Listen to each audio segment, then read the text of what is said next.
Don't stop.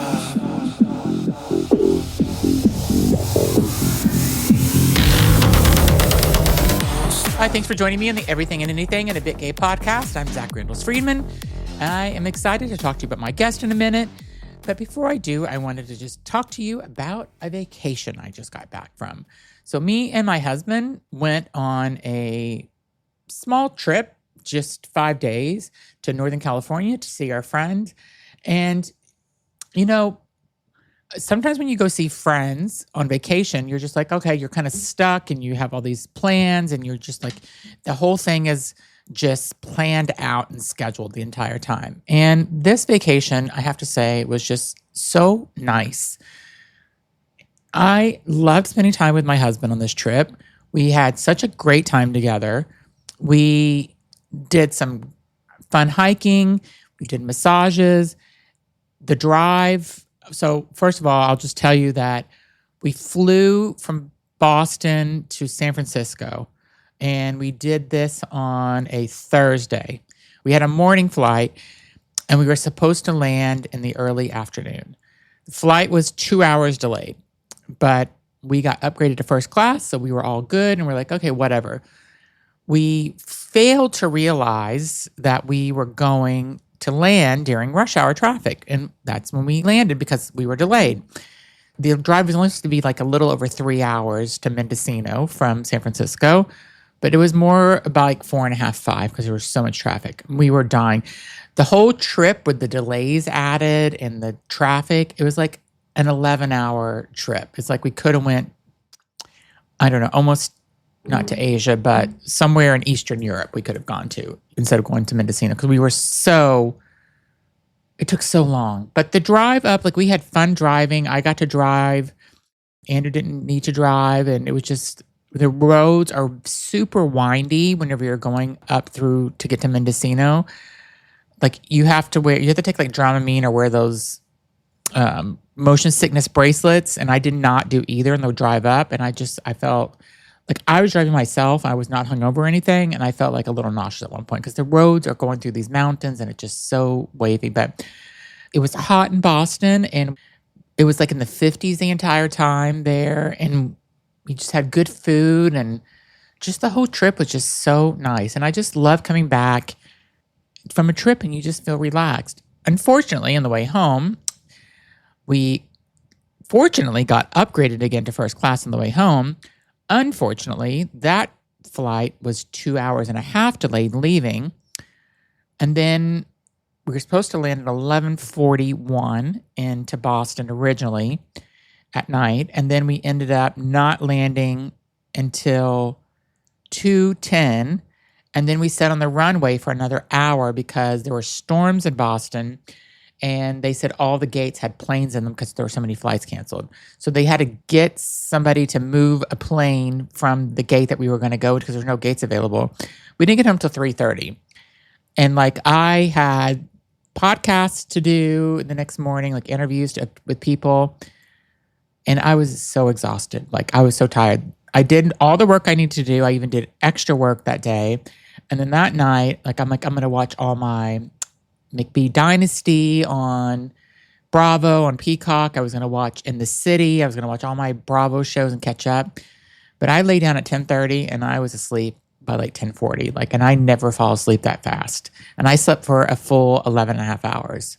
So, it was a good trip and it was fun. But I just had so much fun with Andrew. And we just needed that trip together and to break up our everyday life. So, sometimes everything just becomes like, you just take things for granted sometimes because you're just like living your life and doing your work and you don't stop sometimes and realize how lucky you are to have an amazing husband like I do. So, and I think he realized the same. And if he didn't, he really should because I'm an amazing husband. All that being said, I'm going to tell you about the guest we have today. His name is Neil Adams. And let me tell you, he has some story. He wrote a book about a friend of his that was a first responder down in the pile on 9/11 and wrote a book about his life and who he was.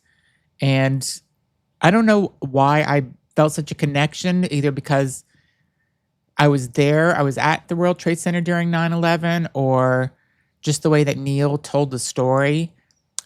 But the entire interview was so good. Like I felt like we could have kept going with this interview, and I just really enjoyed talking with Neil, and he wrote this amazing book about his friend, and you have to buy it. So it's that good.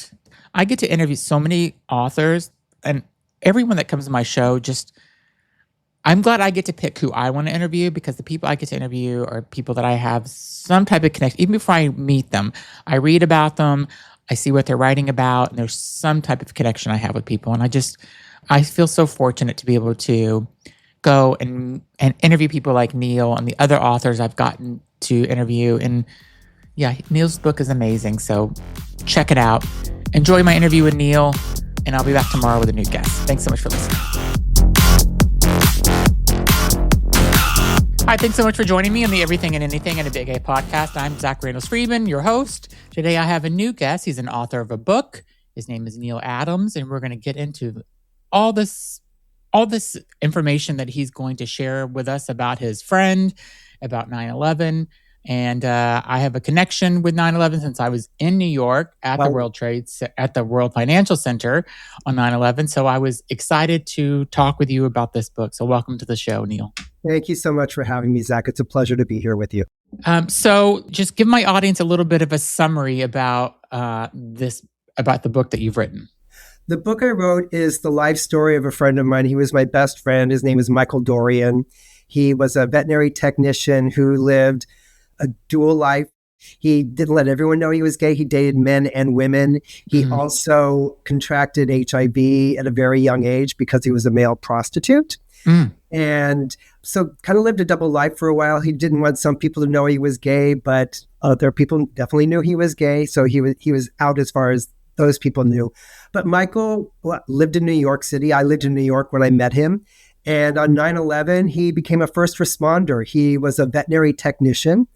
And even though he was a cat doctor at the time, well, not even a cat doctor, a cat technician or a cat phlebotomist, to be specific, but he had scrubs. And so when the attacks happened, he knew he put on his scrubs and he knew he could get down there and past the barricades and be able to help because he had knowledge to help whatever needed to be done. And so the firefighters asked him to help the firefighters who were on, I believe it was the North Tower, who were doing all the rescue efforts. And Michael was there, and his whole life changed after that.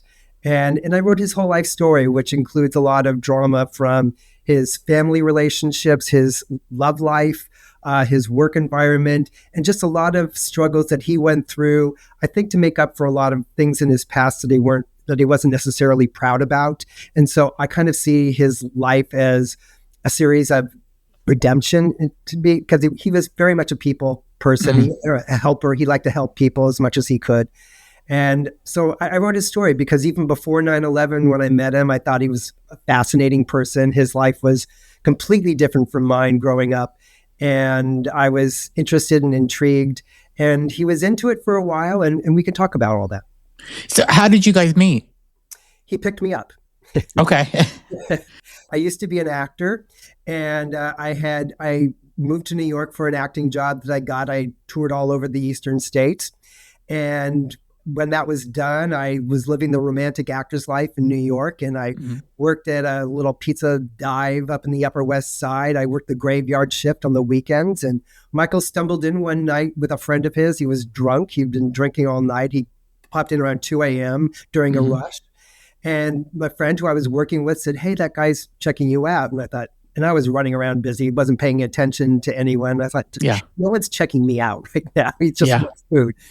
But he said, no, look at him. And I looked over and I saw Michael. Michael was looking at me and he smiled and he had a little twinkle in his eye, which he always had. And I thought, that guy's really good looking. So I went over and checked on him and he started chatting me up. And, we ended up exchanging phone numbers. And I thought, the guy's drunk. He's never going to call me. But he did. Yeah. And this was the 90s, right? This was the 90s. I want to say this was 93. Okay. 93.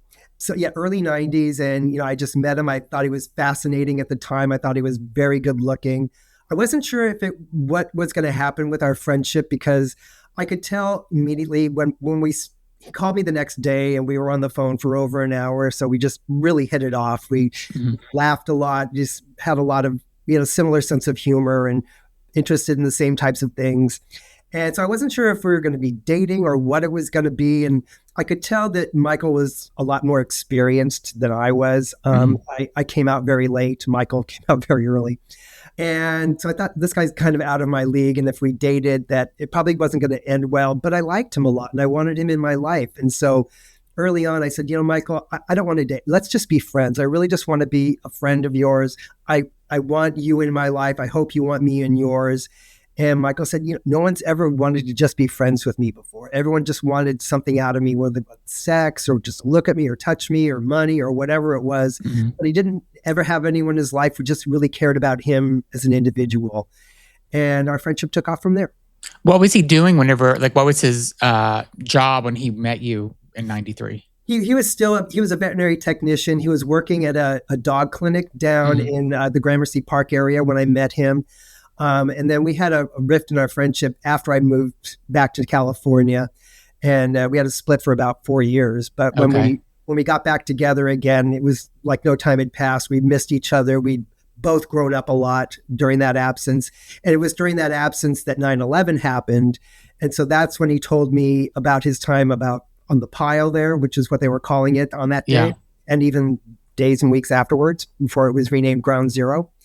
And he told me about that. And I thought, I really have to write this guy's story, which is something we talked about when I first met him. I mean, back in 93, 94, I said, Michael, I'd love to write your life story because it's such an amazing story. And Michael was into it.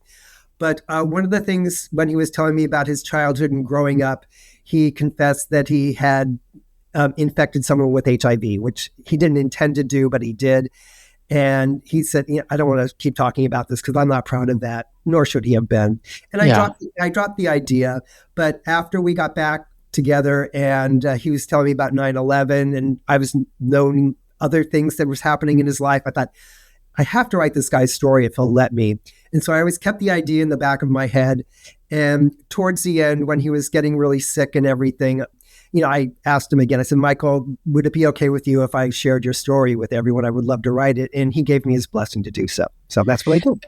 Tell me about Michael's childhood. So you said he came out early. Did his parents accept him for being gay or was he bi or what was he? Well, I guess technically he was bi, but Michael didn't have a father figure growing up. He had a teenage mother. His mother was 15 when she had her first son.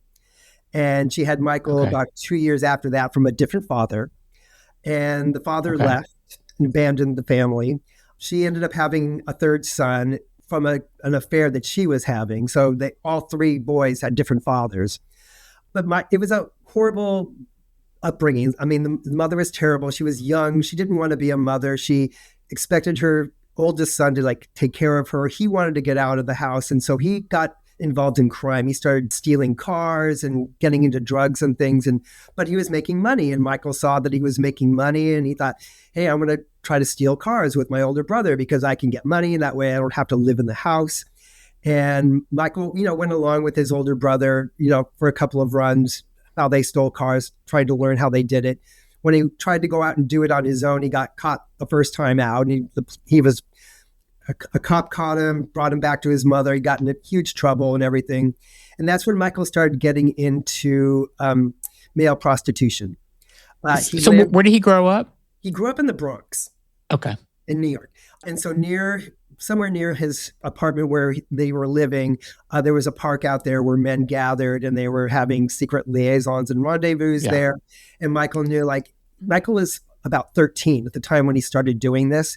But he got into puberty early. He looked older than he was. And plus he was doing this at night, so people couldn't really see how old he was. But he looked mature, and he started meeting men, and they were paying him to let him have sex with them. And that's how he contracted, HIV. But one of his clients, we'll call them, who was kind of a repeat person, was an older man. And once that guy he started wanting to get to know Michael, and Michael usually had we'll call them clients too. He kept them at a distance. He knew they liked him, but he didn't want to do anything more than just have sex and take their money. But this particular gentleman took an interest in Michael and asked him out on a date, and Michael eventually reluctantly agreed. And as they got to know each other, and Michael started admitting how old he really was, and that man was older. He said, "We're not having sex anymore," but knew about how awful Michael's home life was, and he said, "Why don't you come live with me? Come live with me. I'm going to raise you." And this was a godsend because the guy insisted Michael complete high school, helped him get into college, helped him learn about money and being responsible about money, and really set him on a course to become a responsible citizen. Do you know where that guy is today? I don't. Michael lost touch with him before I ever met him. So I mean, that's an amazing person. That's an amazing person who did that. Back in it was the 80s. Or back in the early 80s when this happened, or late 70s maybe. And so it was amazing that Michael came across someone like that who really had an interest in him. And as Michael got older, when he started going to college, he could tell that this man was starting to get really interested in Michael. And Michael said, "I don't want to do that." So Michael pulled away to allow this gentleman to have his own life, date someone his own age, and go through his own things. And I think that guy ended up hopefully having a happy life after that. But Michael pulled away from him and lost touch. Yeah. Do you know how much older he was than Michael? I'm just trying to. I would say at least 15 years older than him, or something like that. The guy, so he could still be alive. Oh, he could still be alive. Definitely, he could still be alive. I renamed him in the book. I renamed most people in the book. So I wanted to protect people's privacy. And we'll be right back. Okay, now back to the show. So whenever Michael, he went to college, he became a vet tech, he turned his life around. Whenever he was living with this guy that he met that kind of saved his life in a way, what did he stop the prostitution and really turn his life around and started going back to high school and trying to have a normal childhood at that point? Well, no, he had gotten into college and he'd moved out. I forget where. I think he moved into a place in Brooklyn and just started having his own life. He started dating other people. He was dating men and women. Well, not eventually dating men and women. He was mostly dating men. He got a job as he was studying to become a veterinary technician. He specialized in exotic animals. And while he was doing that, he was working actually in the World Trade Center in a catering company there. Oh. And his boss's daughter also worked there. And Michael started having a relationship with her and, making money, doing that. But he was also dating men on the side. He met someone who was the love of his life. His name was Ozzy. He was a police officer who was also older than Michael. And Ozzy also had HIV. He had AIDS. And Michael said he was the love of his life, but he was able to juggle his relationship with a woman and his relationship with Ozzy at the same time, which I found fascinating. He was able to sequester them in certain ways so that, he had days when he would only see the girl, maybe like Tuesdays and Thursdays, and he would see Ozzy every other day. And is Ozzy the one that gave him HIV? No, Ozzy's not the one who gave him HIV. Whoever gave him HIV was probably one of his male clients when he was. So he got it very young then. He got it very young. He was diagnosed HIV positive at 16.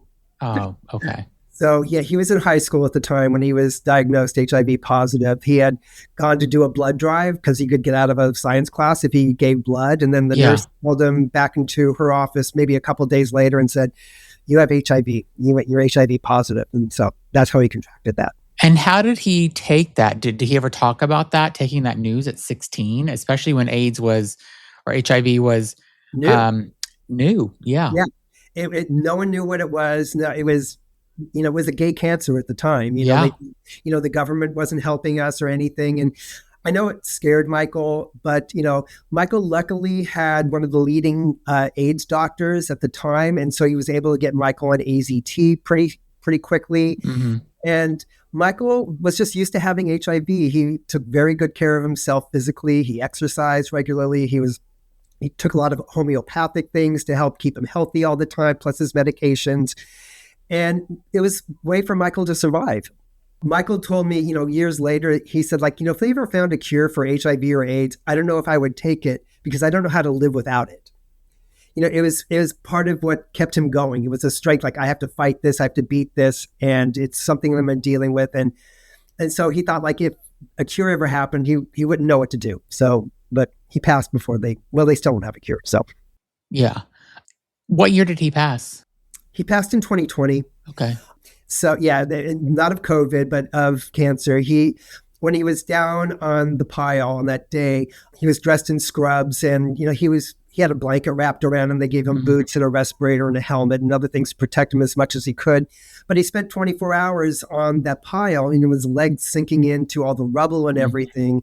And he contracted a mutated form of skin cancer. And in 2016, I think it was, he was diagnosed with stage 4 cancer, and they gave him 2 years to live. And he lasted over 4. Well, I can tell you what happened with that when we get there to that part of the story. Yeah. I wanted to kind of go through and talk about, like, how did he navigate having HIV, so early on, living in New York, dating men and women. Like, it sounds, complicated and but it sounds like he navigated it fine. Yeah, he managed it fine. He knew what he was doing because, let's say he was dating, I think I named her Sandra in the book. I can't remember exactly.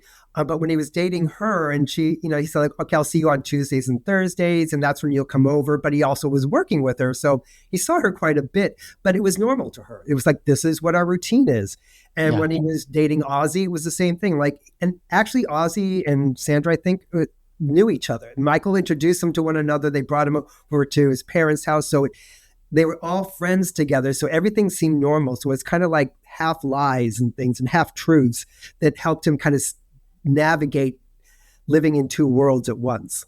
And after the relationship with the woman ended, that story's in the book, but it did end. And he didn't really date women after that. He dated men significantly after, just after that. And was he always up front about his HIV status when he would meet somebody? No, he wasn't. And that was something I really helped him. Hopefully I helped him overcome that. Because one of the guys he was dating when we first met, and I didn't know they were dating until, after I said, let's just be friends. And he said, I met this guy. And when he discovered Michael had HIV, the guy broke up with him. He said, you have HIV? You never told me that. How dare you? And they split. And I was shocked. I was like, how could you not tell them? And one of the things that Michael was scared of is he said, if someone knows off the bat that I have HIV, they're not going to want to be friends with me. They're not going to want to know anything about me. Yeah. And so it's really important for me, Michael said to me, that people get to know me first and want to like me. And then when they discover that I'm HIV positive, then maybe they'll accept that and they'll accept me anyway. And so he kept that as something he wanted to let them know later on, but he wasn't up front at first. And after that, he started just dating men who were also HIV positive because, he thought like they can't infect each other. And so they can have as much sex as they want to have without, killing each other. And so that was his pattern for years afterwards too. But he did date men who weren't HIV positive, and he kept them at a distance, and he always had safe sex. Okay. If he did that too. So he was very careful. He definitely didn't want to infect anyone ever again. He felt horrible about that. And how did he infect? How did he know he infected that one person? The guy told him. Okay. At the time, we used to get tested like every 6 months to see if we, after we had sex, to see if we contracted HIV. And the guy was dating Michael, monogamously. And Michael was monogamous too. Michael wasn't the kind to go cheating around on any of the guys he was dating. If he was dating someone, he was dedicated to that person. But the guy came back months later and said, I'm HIV positive. And how did I get that if I didn't get that from you? And Michael said, you didn't get that from me. You were probably cheating on me. And it was nasty. And, they split and everything. But that was a big red flag for Michael to himself, saying like, you can't do this. This isn't right. Yeah, I remember back in the 90s, whenever, you would get tested, it would take 3 or 4 days to get the results back. It was so painful. Like, I remember I would get tested and I would think about every single thing I did during those 3 or 4 days and overanalyze it and make it worse than it really was. And we all used to do that. And it was just kind of, I did this. Is that going to, I went through the same things, and it's days of just wondering, like, did I do one thing wrong? I thought I was being safe, or Yeah. what if the condom or anything. So luckily that didn't happen, but yeah, I Yeah. remember those days. It was a scary time for us. It was this very scary time. So where was Michael? So was he living in the downtown area, like near the World Trade Center when on that during 9/11? On 9/11, no, he had an apartment in Brooklyn for years, and he actually, when we had our split, he got married to a guy, and they had a wedding ceremony, but then they broke up and got into a physical fight that Michael got arrested for because the guy beat Oh, him. wow. His husband was cheating on him. Michael discovered, and Michael blew up and beat him up and got Michael arrested and turned into a lawsuit. And the guy took Michael's apartment and everything in the apartment. So Michael was living kind of sort of a vagabond. He was living with a friend of his up in New York, up in Queens, at the time of 9/11. And this was a man that he had become friends with, who he stayed with off and on throughout that man's life too. Yeah. So where was he whenever the planes hit the tower? He was up in, I must say it was Kew Gardens, up in the Kew Bronx. Gardens. Okay. And when 9/11 happened, Michael was able to get down to the World Trade Center. I mean, the subways had stopped, but the Long Island Railroad was still running. And you were there. So you were down in that area on that day, and interested to hear what your experiences were. Yeah. I have one question I don't want to forget to ask is Sure. that did his mom ever get back in touch with him once he went to go live with that client that took him in almost as a son in a way? Did his mom like wonder where he was, or his brother? His mom and brothers were, his mom was a really bad person. She accepted Michael. She loved me. She loved all his gay friends and everything. They weren't homophobic at all. Mhm. His brothers weren't homophobic. They loved Michael. There wasn't anything like that going on. But the mother always wanted money from Michael. And so she stole money from him when Ozzy was hospitalized, when he was, going through his sickness, and Ozzy eventually passed. But Michael was in the hospital every day, staying with Ozzy, and his mom was like, I'll take care of everything. I'll go home. I'll get you whatever you need. I'll help you with your bills. And Michael was grateful for that. And they had a fight, but they'd gone through many fights and makeups, over the years. So it was his mother. But once Ozzy passed and Michael started getting back home again and seeing everything, he realized his mom stole $3,000 from him. Oh, wow. And she was always like that. She was always asking. She saw Michael as an ATM machine, basically. Michael was the only one in the family who graduated high school and college. She never did. His brothers never did. And, so Michael was kind of the breadwinner of the family. And so she saw him as a meal ticket. And anytime she wanted something, she asked Michael for money. I need money for this. They're going to turn off my phone. They're going to turn off the gas. And so that was a guilt thing that Michael kind of dealt with all of his life too. As much as he was mad about it and didn't appreciate it, he still always gave her money. And, I was like, Michael said, like, but she's my mom. I have to do this. And I would say, that's not your fault. She's your mother. So, yeah. Is she still alive? I don't know. I lost contact with her. When Michael was getting really sick and he was having lots of hospitalizations, and she was the type of person who she would text me a lot, and I'm sure a lot of his other friends too, and just find out, like, if Michael wasn't talking to her, what's going on, give me some information. She was always trying to get something out of someone. And when Michael was in the hospital, one time when he actually died, but they brought him back to life. He had dropped dead at one point and his roommate discovered him. They brought him back to life, and Michael was in the hospital. And the first thing that she did when Michael was in the hospital in the ICU is she tried to get a copy of his will to see what she was going to get from him.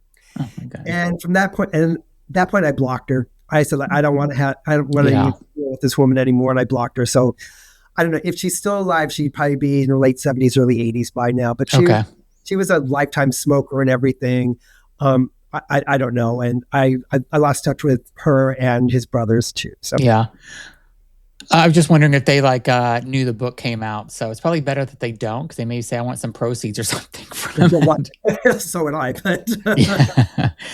but their names aren't in the book or anything. Michael's name is, I changed all of their names. So there's no connection. So what, again, I was there. I was working at Merrill Lynch. I was in the World Financial Center when the first plane hit. We had to like look out our office windows and look up because we were connected to the World Trade Center. Yep. And I thought it was a small commuter plane, to be honest, is what my first thoughts were. And then when the second plane hit, somebody seen the plane hit when they were looking out the window, and they ran out of their office and said it was a missile that hit. So everybody really freaked out. And we were being told, stay in your office or stay at your desk and don't leave. Oh, geez. And I just started working there in May. And so this was just, September 11th. So I wasn't there that long. And so I was nervous about if I leave, I'm going to lose my job, possibly. Yeah. I never thought that the towers would fall or anything like that, I remember calling my parents who were actually in San Francisco. My dad was at a conference and brought my mom. And I called my parents when the first plane hit. I'm like, a small plane hit the World Trade Center. I'm fine. Just want to let you know if you wake up, because it was 5 in the morning, 5:30. It was like 7 here, yeah. Yeah. And so I said, I'm fine. And then when the second plane hit, I sat there for a few minutes and then I just like left. And I was living on the Upper East Side, so no subways, as you said, were working. There was buses but they were so packed you couldn't even get on. I got somebody's taxi at one point, and it was like 10 minutes for one block. It was crazy. So I literally walked up there, and I kept thinking whenever I was walking, if it did fall, was I far enough away? Because it's such a big building, and like it can kind of almost, it's hard to like almost calculate like how far it would fall, and if it hit another building, is it going to like make a tidal wave? There's all these things going through your head. Plus, you have all these people around you that are just trying to get away, also, and some people can't move there because they're in such shock, and you have to. I remember grabbing this one woman. I'm like, "Let's walk. Come on, we got to get out of here." And we're walking together. And so I think that I had friends that went down there after both towers fell, kind of like what Michael did, and I thought it was incredibly brave. But I don't know if it's because I was there. I wouldn't go back down there because I walked from downtown up to the Upper East Side, which is about a 6.5 mile walk, I guess. Yep.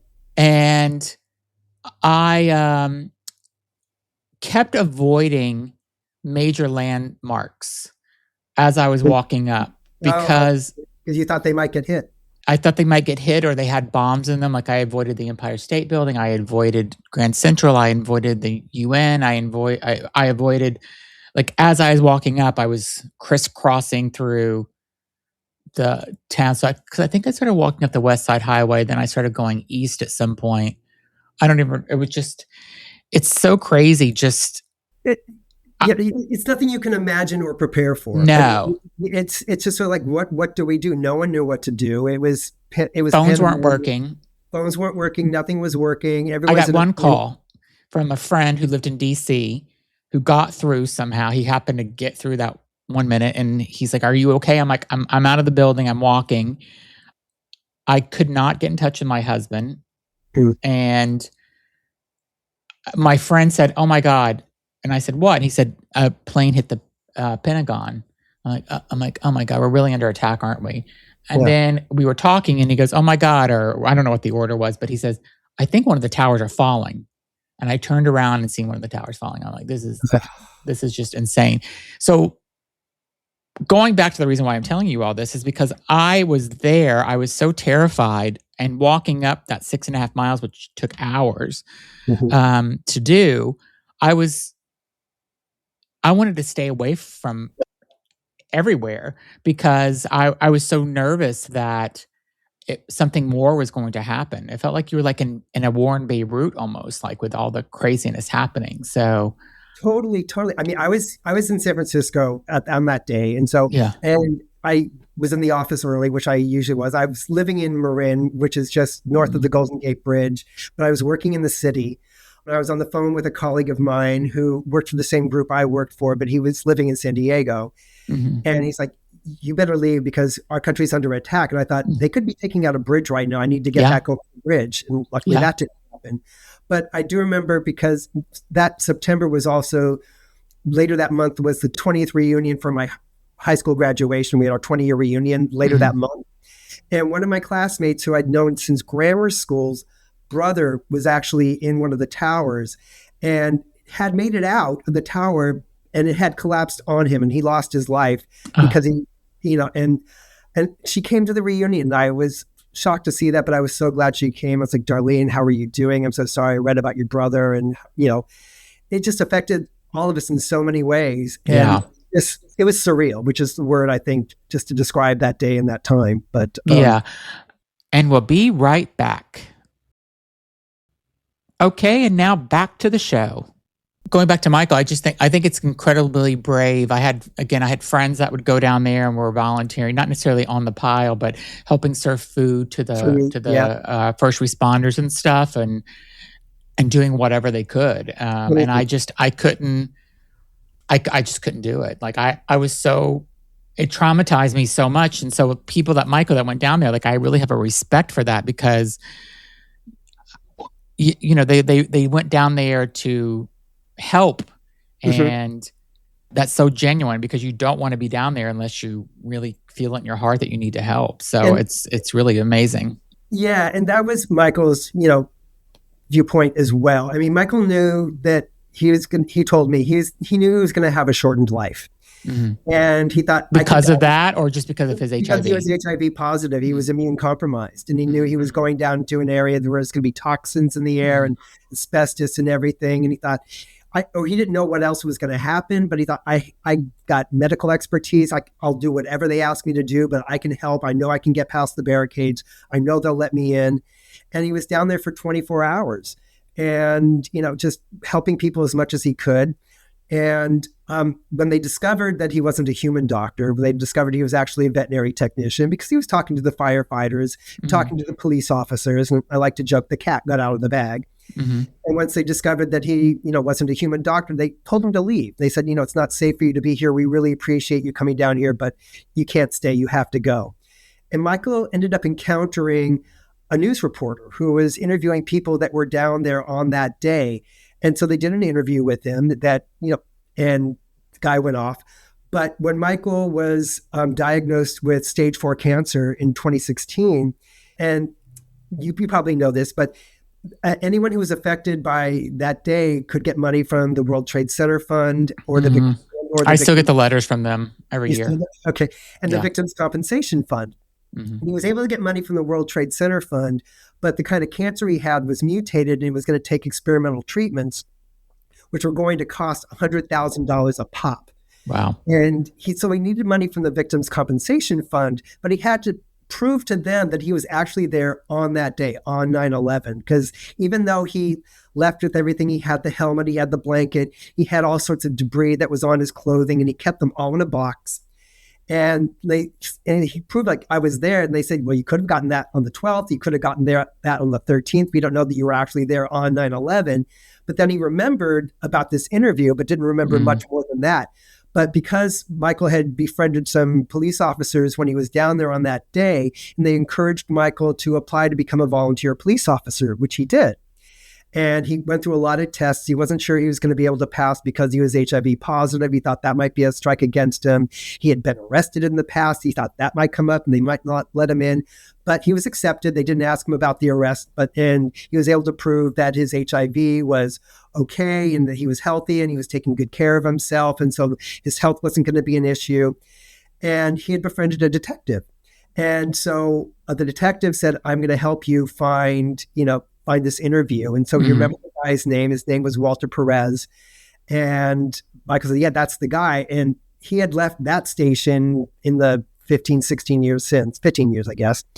And the guy tracked him down, and he didn't remember Michael because he had done so many interviews that day. And he said, well, if the interview's anywhere, it's probably back in the newsroom. Mm-hmm. And so that turned into a whole big hunt to try to find this footage. And they had hundreds and hundreds of tapes and things. I mean, the original had been destroyed, but they had backups. Yeah. And they had, in all these file cases, hours and hours and hours of interviews. And Michael and Polly was the detective, were trying to find even clips on YouTube. And they were doing all sorts of keyword searches and couldn't find it.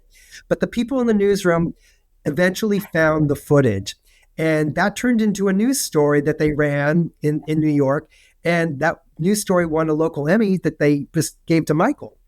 And once that story got out, the NYPD learned about all of Michael's story, and they gave him the Medal of Valor. This is when he was really sick. Wow.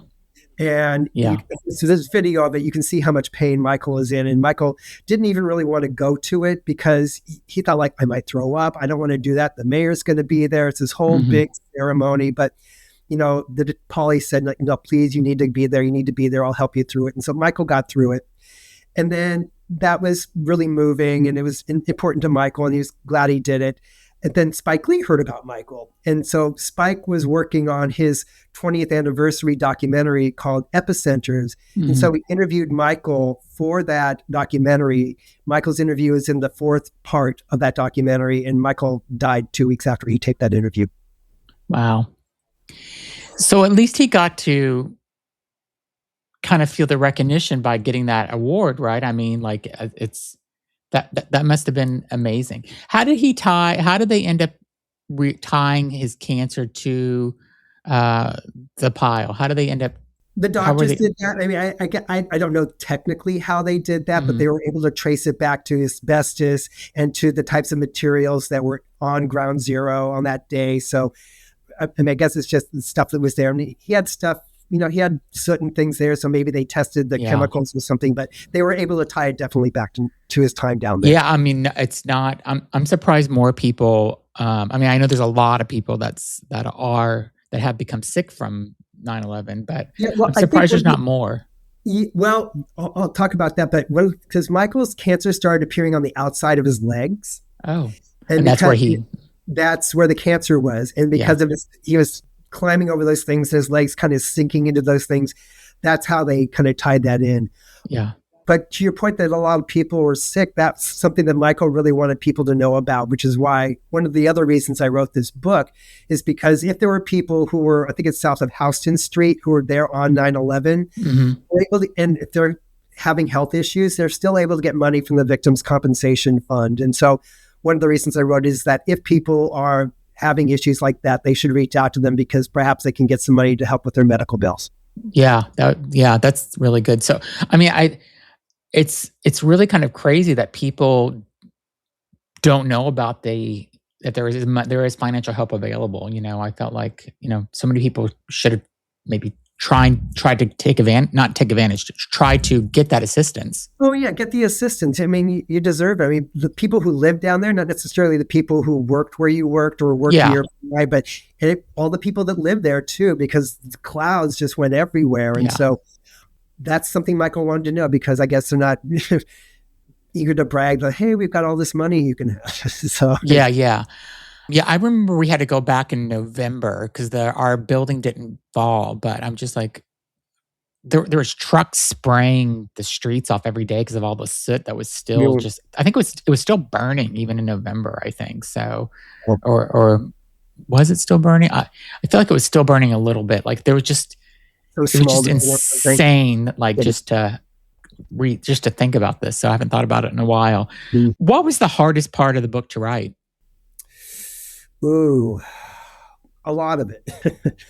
I think the hardest part, I mean, the things that were fresher were easier, but I think the things that were emotional, just between Michael and I and talking about the things in our friendship were probably the hardest things to admit. I mean, I was honest about myself in the book too, as I was honest about Michael, and it's a warts and all book, so I don't sugarcoat anything, but it's hard because I still love him. I miss him a lot. And I miss my friend, but I was glad to be able to, write his story, and hopefully there are people who read it can learn something, about, all sorts of things about his relationships too, because he dealt with gaslighting and feelings of guilt and feeling inadequate and all these things, that these voices in his head, and troubles with his partners that he was having, and, because one of the things Michael, all he wanted out of life was to be married, have a house, have a dog, and have a happy life. He didn't have any huge aspirations. He didn't want to be a movie star or a sports star.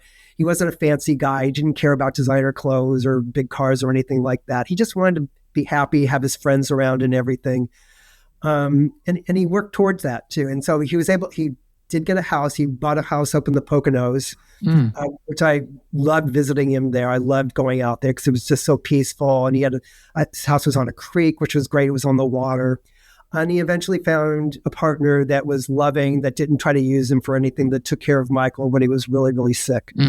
And I'm glad that he finally found that too. So it sounds like at the end, he actually, everything that he kind of was always hoping for, or a nice life, a house and all that, especially after growing up, with a family like he did and having to be a prostitute at such a young age and stuff. But it sounds like more towards the later part of his life, he was actually a happy person. And it sounds like his life ended at happy.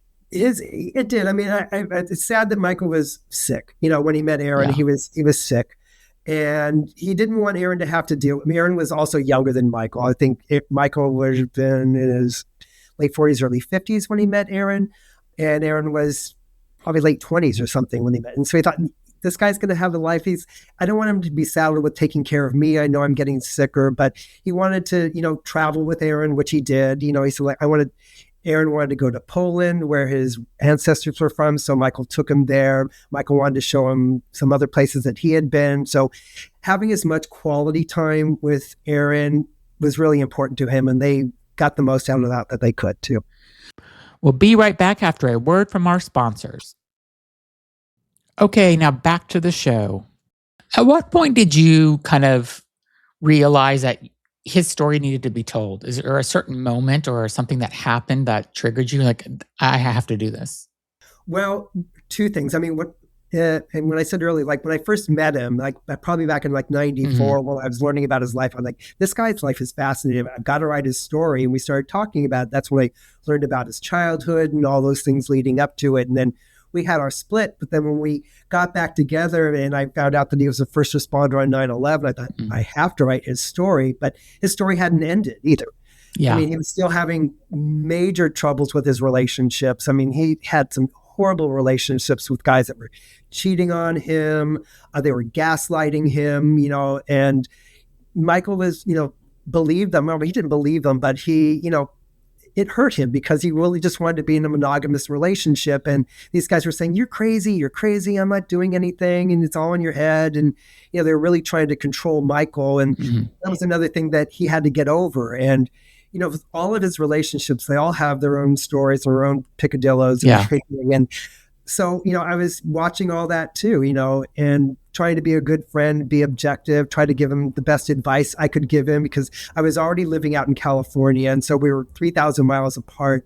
And I think one of the things that hopefully was helpful to him and to me, but having someone who, our relationship was platonic, but we were very close. And I could see his life in an objective manner and tried to just say, Michael, this is what's going on. These guys are treating you like a doormat. You don't deserve that. You should find someone better. But Michael was also attracted to drama, and so he grew up around drama, his mom and everything. And so if there wasn't that kind of intensity going on in a relationship, Michael, I don't think felt like it was really love unless it was really, really intense. How did he give you his blessing for the book at the end? Oh, he was really sick. He was really sick. And we were talking and, it was hard. He was sick. He would be falling asleep a lot, but, we would talk and it was soft and he would tell me about something was going on. And I just stopped him at one point and said, Michael, I have something that I really want to ask you. And, it's really important, but I would really, really like to tell you a story. I'd like to write your story. And try to get it published if I can. And would you be okay if I did that? And he just said, yeah, go ahead. It's nice. And how long did it take you to write it? Well, off and on, I'm like over 30 years probably, but like from start to finish, I want to say I was during COVID, I was furloughed. I was not working for about 15 months. I Mhm. still had a job waiting for me if they were going to open back up again. But Yeah. during that time is when I wrote the first draft. So it took me, several months probably to put everything together. I had written snippets and chapters and stories and things, but just to compile it all into something that was readable took me, well, off and on, it took me, I want to say maybe a few months, just off and on. Yeah. And then I let it sit for a while. And then I took a vacation a couple of years ago. And during my staycation, I had like 2 weeks off. I went through and did a second draft and did a third draft. And when my third draft was done, I thought, okay, it's presentable, I think. And I started looking, I didn't know how to go about it. So I just started Googling literary agents Yeah. and got a place to just sort of say, like, hey, is your manuscript ready? And I thought, well, it's going to need an editor, but it's good Yeah. enough to send off to see if people think it's good or anything. And I got a response from someone within an hour. And the next day, I got a response from three more Oh. publishers. And these are hybrid publishers, too. So it wasn't Random House or anything Yeah. like Yeah. that in Schuster. But, I had to submit my manuscript and have it be accepted. And all four of them accepted it. And then I was trying to choose which one to go with. And I had applied for a fifth one while I was still trying to decide. Got accepted by them too. But the guy with the publishing company that had reached out to me was very interested in Michael's story. And so I thought, this guy is good. And he said, why don't you sign with me on 9/11? That would be, and this Mm. was 2024, I guess, or something. Anyway, a couple of years ago. Yeah. And so that's how I signed with this publisher. I have two more questions for you. One is, what would you want kind of the LGBTQ plus community to kind of take away about Michael's life? Oh, there are lots of things. I mean, I think because his story relates so much to what happened in the 90s and 2000s, I think learning about history is important. Yeah. But for the LGBTQ plus community, I would say learning about relationships too, and just seeing the signs if you're being gaslit or if, someone's cheating on you, and just learning how Michael overcame a lot of these obstacles. And so if people are having troubles in their lives, with their families or anything like that, maybe they can learn some lessons from the tribulations that Michael went through. And also just to persevere, I think, keep fighting. Yeah. Michael was a fighter. He wanted to live. He wanted to find a cure for cancer. He was holding out as long as he could in case they found a cure for it. But, to overcome obstacles and just live your life and be proud and, be a good person, be loving, help your neighbors, help your community. I think those are things that are really important that I hope people will take away from Michael's story. And if Michael could hear this interview right now, what would you want him to know? Well, I love him and miss him a lot. I wish you were here because I have a dog now. I know Michael would love my dog. I know you're not a dog person, but How do you know? I've listened to your podcast. Oh, okay.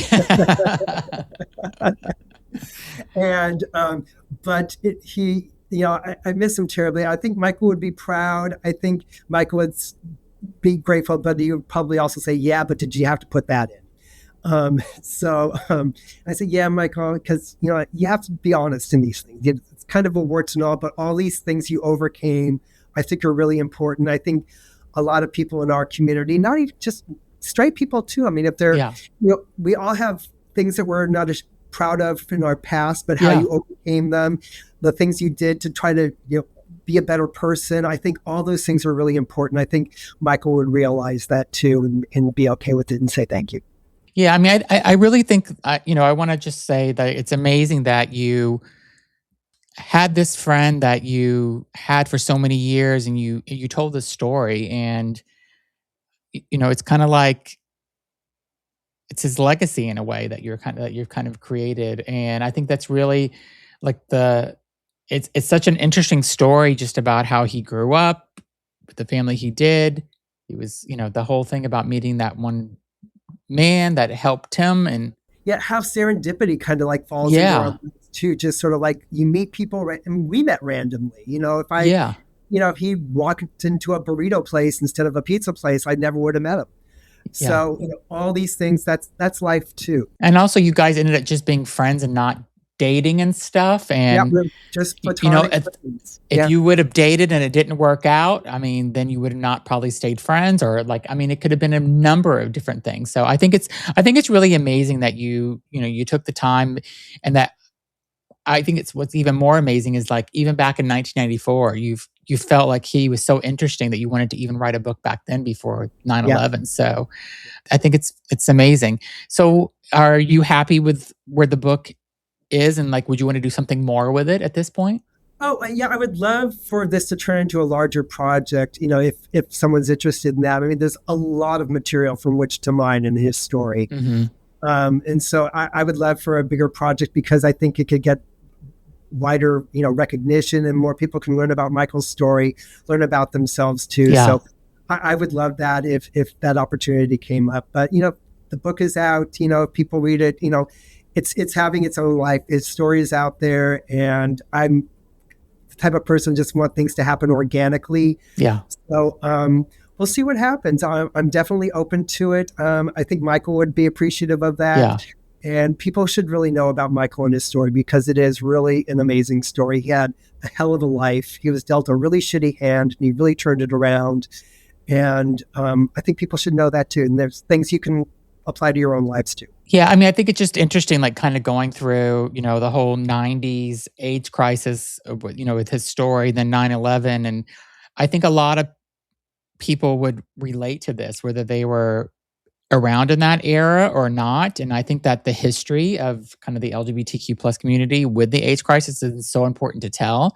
Because I think a lot of these, younger people today, let's say they were born after 2000, they don't understand like what the world was like, and they're all want to be in open relationships, and they're on apps and all this stuff, and it's a completely different world than where we were back then. So but history repeats itself, and that's why I think history is important because something else will happen at some point. We're already living through weird times, for lack of a better word. Yes. But it's, kind of crazy. We don't know what's going to happen tomorrow right now. Yeah, exactly. And, we all have to hang on. We all have to persevere. We all have to remember to be there for our community, for our friends and our family, and just be helpful neighbors. And, that's the kind of person that Michael was too. And I think his story is important. I mean, they can learn about history. They can learn what it was like growing up in, being gay in the 80s and how, AIDS was a gay cancer. And the government didn't really do anything to help solve that. Yeah. And, those were fears that we all dealt with. And that's not the case now. I'm glad because, I have 2 gay nephews, and I'm glad when they were growing up, it was a much more accepting time than when I was growing up. Yeah. And so I think there's some positive things moving forward, but there's still things we need to remember because other things can happen, and we need to know our history so we can be prepared for what's in front of us. That's amazing.